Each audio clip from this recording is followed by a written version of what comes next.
Assalamualaikum warahmatullahi wabarakatuh. Perkenalkan, nama saya Ferry Victor Lutfi.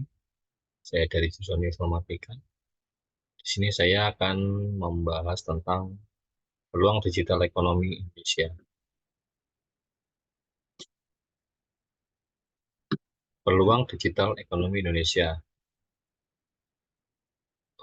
Yang latar belakangi di pembahasan saya ini, kemajuan teknologi digital yang pesat menjadikan hampir semua negara di dunia memasuki era revolusi industri atau Revin keempat.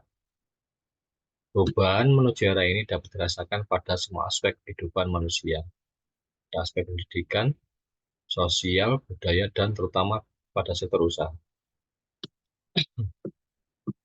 Ekonomi digital mengacu pada ekonomi yang didasarkan pada teknologi komputerasi digital. Dalam menjalankan bisnis melalui pasar berbasis internet, ekonomi digital juga disebut sebagai ekonomi internet, ekonomi web, atau ekonomi baru. Ekonomi digital ditopang oleh penyebaran teknologi informasi dan komunikasi yang bisa disebut dengan TIK di semua sektor bisnis. Transformasi ekonomi digital merombak gagasan tentang bisnis konvensional yang terstruktur mengenai cara konsumen memperoleh layanan, informasi, dan barang. Perdagangan barang dan jasa melalui internet, namun juga menghubungkan industri yang lain yang terkait, di antaranya penyediaan jasa layanan antar atau logistik, provider telekomunikasi, provider perangkat pintar, dan lain-lain. Internet sudah menjadi kebutuhan dasar, terutama di kota-kota besar. Ekonomi berbasis internet pun telah memberi warna baru bagi pembangunan dunia, termasuk juga Indonesia. Yang menjadi permasalahan di Indonesia adalah potensi yang besar ini memberikan harapan yang besar pula bagi baik Indonesia untuk meningkatkan pendapatan, memperluas kesempatan kerja, serta memperlancar konektivitas antar wilayah. Akan tetapi, data juga menunjukkan bahwa pesatnya peningkatan proporsi pengguna internet dalam beberapa tahun terakhir belum berkorelasi dengan pertumbuhan produk domestik bruto. Salah satu penyebabnya adalah masih tingginya kesenjangan digital di Indonesia yang membuat proporsi pengguna internet di Indonesia masih di bawah 50%. Ekonomi digital berkembang pesat dan memiliki potensi yang sangat besar, namun belum mampu mendorong pertumbuhan ekonomi yang merata atau inklusif ke seluruh lapisan masyarakat. Dan juga melimpahnya sumber daya manusia yang produktif tidak akan bisa produktif apabila tidak ada lapangan pekerjaan yang sesuai dengan keterampilan yang di bidang-bidang yang dikuasainya. Tujuan dari penelitian ini adalah untuk memberikan gambaran umum dan memahami peluang ekonomi digital di Indonesia terkait dengan keuntungan jumlah demografi dan menganalisis permasalahan dan tantangan yang dihadapi dan memberikan solusi untuk meningkatkan pertumbuhan ekonomi digital Indonesia. Dari berita Kominfo tanggal 24 Oktober 2023, Indonesia diperkirakan akan menghadapi era bonus demografi beberapa tahun ke depan, pada tepatnya tahun 2030 hingga 2040 mendatang. Tepatnya pada tahun 2030 hingga 2040 mendatang. Bonus demografi yang dimaksud adalah masa di mana penduduk usia produktif di usia 15 sampai 64 tahun akan lebih besar dibanding dengan usia non-produktif di usia 65 tahun ke atas, dengan proporsi lebih dari 60% dari jumlah total penduduk Indonesia. Momentum tersebut tentu saja harus dihadapi dengan perencanaan yang matang.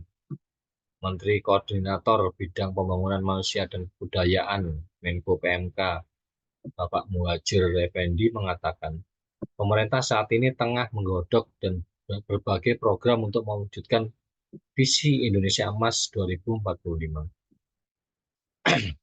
Melimpahnya sumber daya manusia yang produktif tidak akan bisa produktif apabila tidak ada lapangan pekerjaan yang sesuai dengan keterampilan dan bidang yang dikuasai.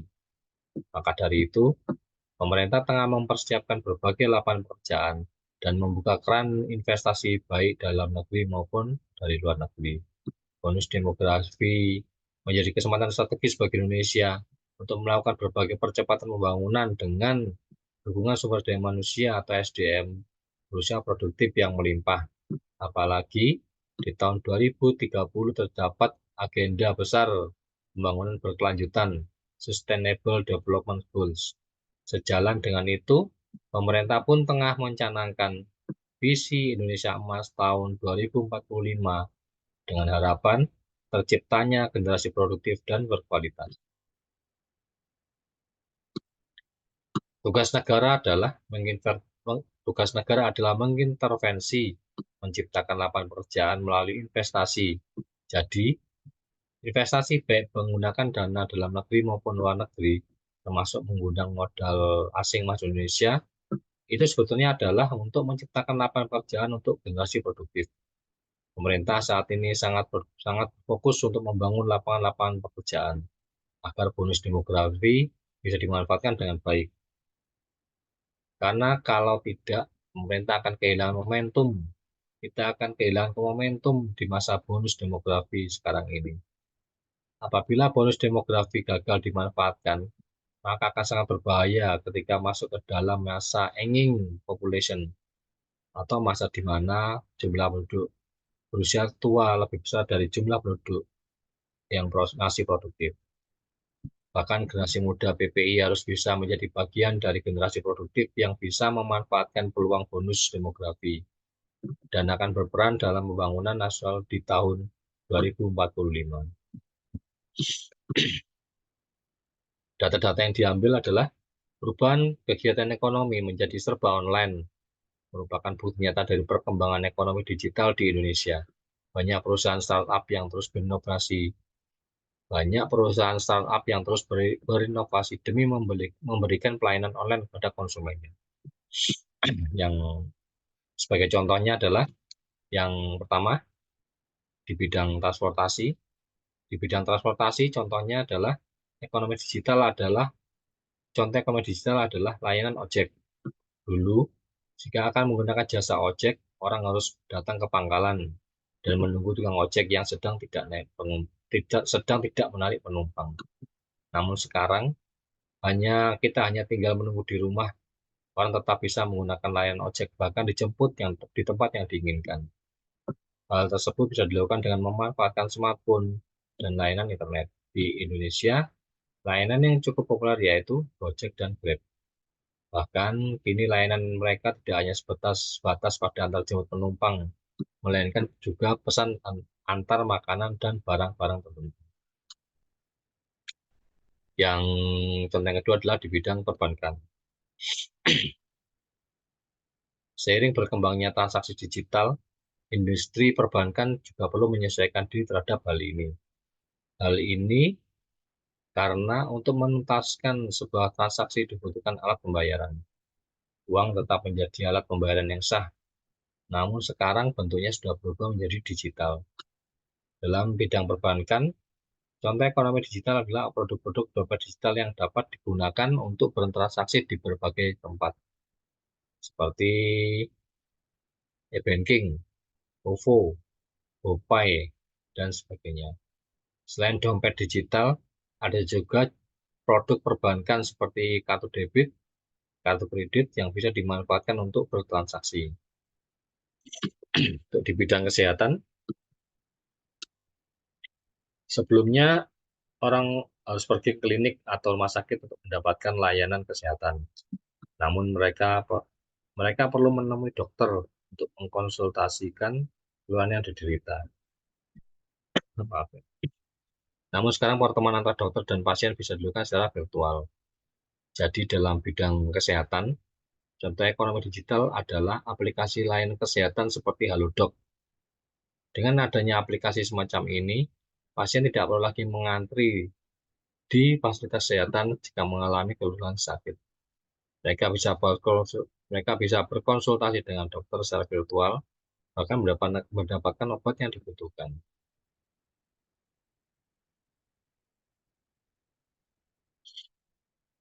Nah, yang keempat di bidang bisnis, Ekonomi digital adalah perubahan di bidang bisnis. Dapat dikatakan perubahannya cukup signifikan. Seperti telah dijelaskan di atas, dahulu jika seseorang ingin memulai usaha harus mempunyai toko fisik, karena calon pelanggan akan membeli di toko fisik tersebut. Namun sekarang siapapun dapat memulai usaha tanpa perlu mengandalkan toko fisik. Orang dengan modal minim dapat mulai berwirausaha dengan menjual dagangannya secara online. Dengan begitu, uang yang harus dikeluarkan untuk membangun toko fisik dapat dialokasikan untuk keperluan lain atau menambah modal. Peran IT dalam mendukung ekonomi digital. Perkembangan teknologi, khususnya teknologi informasi dan komunikasi atau TIK, yang pesat dalam 2 dekade terakhir telah bertransformasi menjadi ekonomi digital, sehingga pertumbuhan smart city di Indonesia akan berperan penting dalam mendorong perekonomian suatu kota, bahkan negara. Salah satu proyek strategis nasional PSN yang dapat mengakselerasi pertumbuhan ekonomi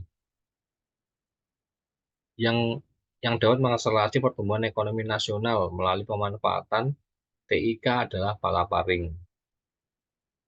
Ujar Menteri Koordinator Bidang Perekonomian Darwin Nasution saat menjadi Kepala Keynote Speaker pada acara Smart Citizen Day 2019 dari Kamis tanggal 28 Maret di Jakarta. Palaparing merupakan proyek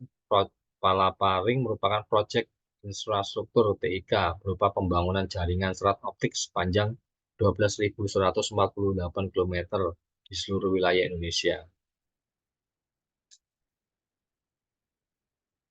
Pelaksanaan pembangunan tersebut terdiri atas yang pertama, skema kerjasama pemerintah dengan badan usaha atau KPBU yang terdiri dari Palaparing Barat, Tengah, dan Timur yang tersebar di 57 ibu kota kabupaten dalam kurung IKK. Skema non KPBU di 475 plus 3 IKK hingga Maret 2019, Palaparing Barat, Tengah, dan non KPBU telah beroperasi. Sementara progres paket timur adalah 94,6% dan menyisakan interkoneksi di arah laut wilayah Maluku dan Papua bagian tengah. Palaparing diharapkan dapat memacu pertumbuhan dan pemerataan pembangunan secara ekonomi, terutama di daerah T3T, yaitu tertinggal, terdepan, dan terluar. Melalui penyediaan internet berkecepatan tinggi atau broadband yang berkualitas, aman, dan terjangkau. Sebagai kesimpulannya adalah yang pertama, bonus demografi beberapa tahun ke depan, tepatnya pada tahun 2030 hingga 2040, harus diimbangi dengan transformasi digital dan pemerataan akses internet.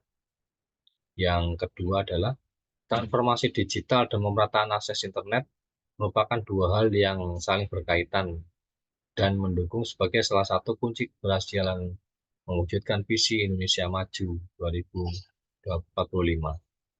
Yang ketiga, pengembangan TIK sebagai salah satu infrastruktur dapat menunjang konektivitas dan juga sebagai ruang penciptaan ekonomi sehingga membuka berbagai kesempatan, antara lain yang pertama menjadi katalis untuk pertumbuhan berbagai platform bisnis.